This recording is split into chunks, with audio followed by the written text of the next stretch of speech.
आज का क्वेश्चन देख लेते हैं। आज का क्वेश्चन है ये वाला 1692 मैराथन। ठीक है, आज ये वाला क्वेश्चन देखेंगे।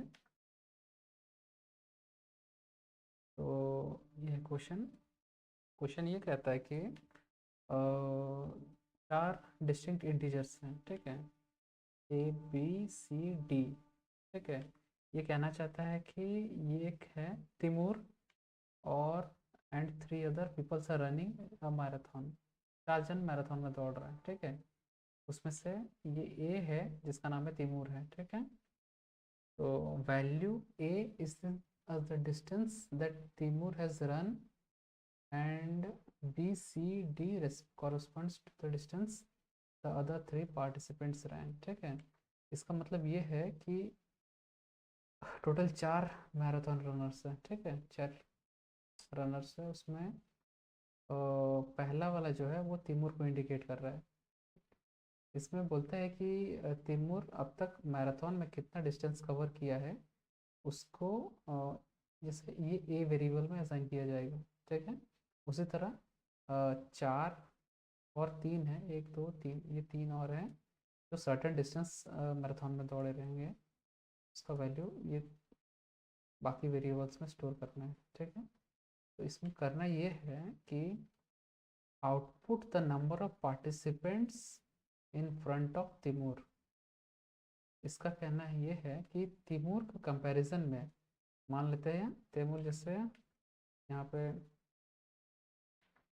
एक एग्जांपल लेते हैं जिसमें तिमूर 2 किलोमीटर दौड़ लिया, इसके हिसाब से देख रहे हैं।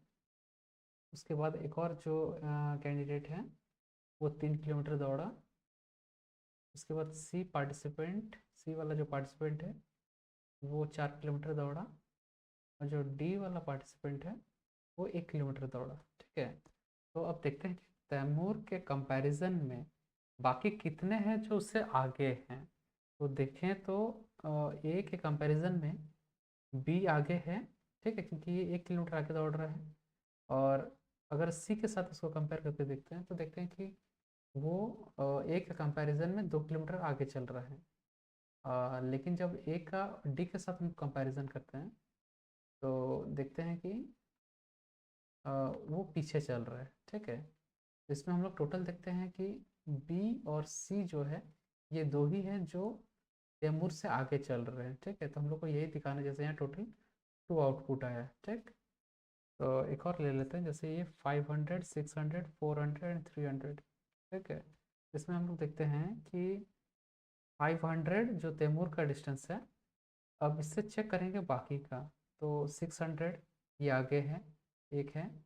400 उससे कम है, 500 से ये कम है, 300 उससे कम है। ठीक है, तो हम लोग देखते हैं टोटल एक ही जन है जो आगे दौड़ रहा है, तो हम लोग को ये काउंट बताना है कि टोटल कितने जन आगे चल रहे हैं। ठीक है, इसको कोड इसको एक वर्ड में देख लेते हैं एक बार कि हम लोग कैसे इसको करेंगे। तो ये तो बहुत सिंपल लॉजिक है। हम लोग जो ए का जो वैल्यू जो तैमूर का डिस्टेंस है उसको बाकी सबके साथ एक एक करके कंपेयर करते चलेंगे। ठीक है, जितना बार कंपैरिजन में देखेंगे कि यस या नो हो रहा है, सही या गलत हो रहा है, उस हिसाब से हम लोग काउंट करते चलेंगे। ठीक है, जितना बार यस आएगा उतना बार उसको हम लोग एक काउंट करेंगे, जितना बार यस आएगा काउंट करेंगे, और जो नो रहेगा उसको हम लोग काउंट नहीं करेंगे। ठीक है, तो जैसे पहला केस में, ये पहला वाला केस में हम लोग देखते हैं कि वो दो बार उसका दो जन उससे आगे हैं इसलिए दो आउटपुट है। उसके बाद वाला केस में देखते हैं कि कोई भी उससे आगे नहीं है, वो सबसे आगे है इसलिए ज़ीरो आउटपुट दिख रहा है। ठीक है, उसी तरह थर्ड वाला केस में हम लोग है कि तैमूर के आगे सिर्फ एक जन जो कि बी उससे आगे है, बाकी सब उससे पीछे हैं। ठीक है, इसलिए सिर्फ एक ही काउंट हुआ, इसलिए एक आउटपुट आया। उसके बाद वाला जैसे ये तैमूर अब तक जैसे ये ज़ीरो पे ही है, तैमूर स्टार्ट ही नहीं किया है, और उसके बाकी सब उससे ज़्यादा है, मैंने वो आगे चल रहा है, इसीलिए बाकी सब एक एक काउंट यस रहेगा, यस रहेगा। तो इसको फाइनल आउटपुट 3 दिखाना है। ठीक है, इसको एक कोड में देख लेते हैं कैसे करना है। इसका लॉजिक बहुत सिंपल है। ठीक है, इसमें हम लोग बेसिकली क्या करेंगे कि इफ़ इफ़ चलाते जाएंगे इसमें।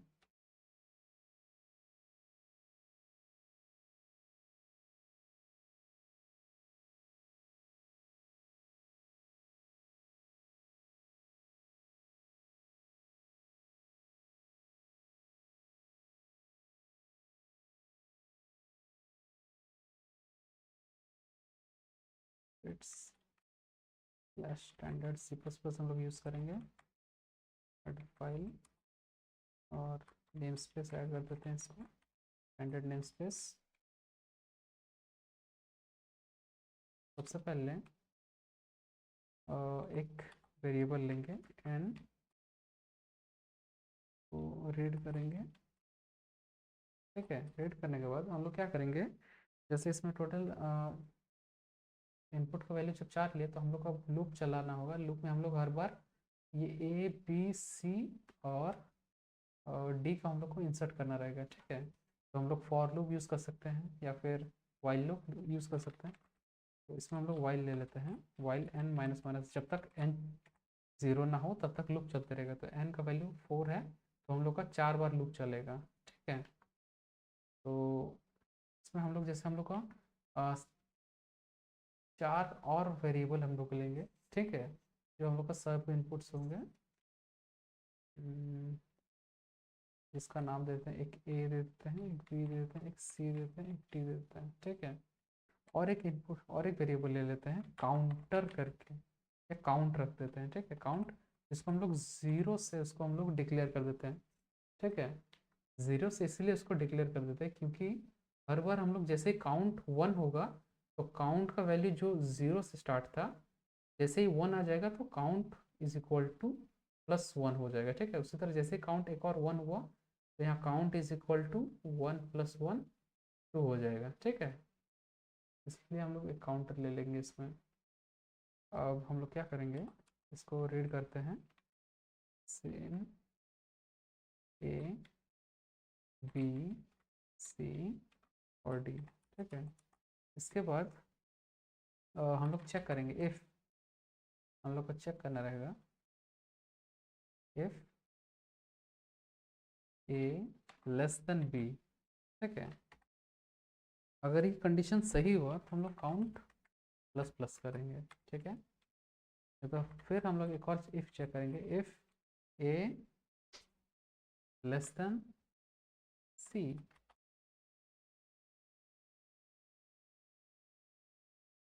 ए लेस देन सी हुआ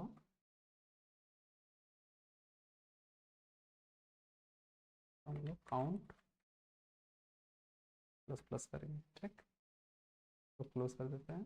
तो फिर हम लोग चेक करेंगे एक और बार, क्या ए लेस देन डी है, कंडीशन अगर सही हुआ तो काउंट प्लस प्लस होगा। ठीक है, और इस लूप के अंदर ही हम लोग एक सी आउट कर देंगे आउटपुट देखने के लिए, और इसका वैल्यू, काउंट का वैल्यू हम लोग डिस्प्ले करेंगे। ठीक है, एक एंड ऑफ लाइन ऐड कर देते हैं इसमें। अब इसको रन करके देख लेते हैं। जैसे हम लोग इसमें 2 इनपुट ले लेते हैं। ठीक है, एक लेते हैं 2 3 4 1। ठीक है, 2 3 4 1 में हम लोग का क्या आउटपुट आया, 2। तो इसमें देखते हैं कि ये 2 3 4 1 का आउटपुट कितना आया था, 2, जो कि सही है। ठीक है, एक और देख लेते हैं, ये वाला 500 500 600 400 300। ठीक है, आउटपुट है 1। ठीक है, इसमें देखते हैं हम लोग क्या आउटपुट है, तो हम लोग देखते हैं कि इसका आउटपुट है 1। ठीक है, ये भी सही है, तो इसको सबमिट कर सकते हैं। लेकिन इसको हम लोग क्या करेंगे, इसको हम लोग एक और चीज़ कर सकते हैं, हम लोग को काउंट लेने का भी ज़रूरत नहीं पड़ेगा। एक और चीज़ कर सकते हैं, अगर हम लोग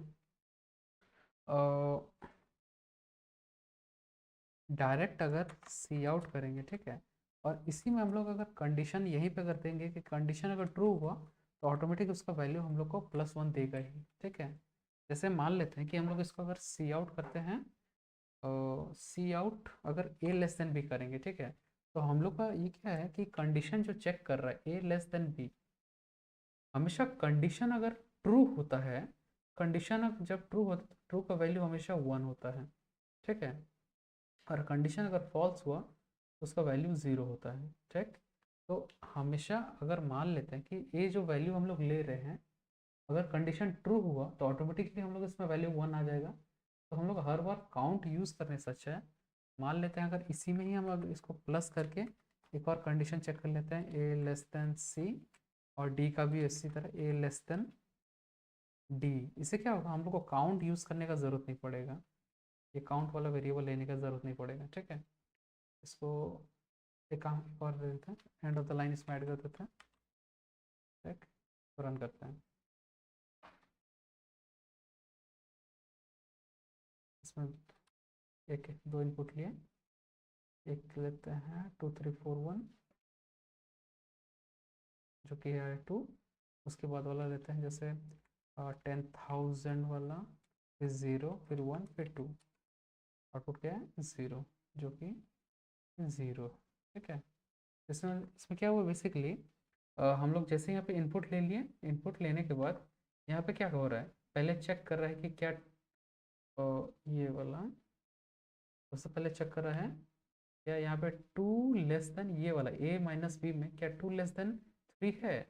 तो ये कंडीशन तो ट्रू हो रहा है, तो ट्रू का मतलब ये वैल्यू 1 हुआ, प्लस उसके बाद यहाँ पे ये 1 हुआ, उसके बाद ये चेक करेगा ए less than c, a less than सी यानी 2 लेस देन 4, क्या ये कंडीशन सही है।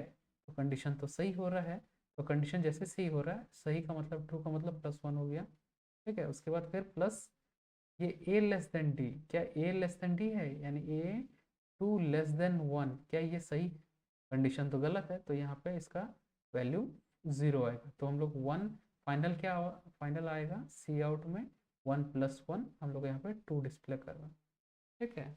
यही था, तो सबमिट करके देख लेते हैं एक बार।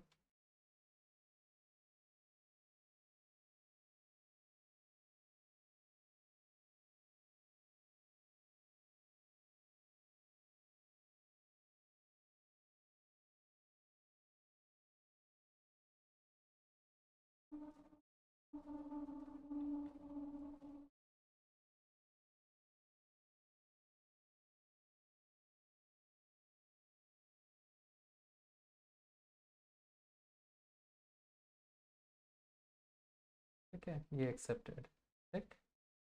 तो आज के लिए यही क्वेश्चन रखते हैं, ठीक है, बाकी कल देखेंगे एक बार।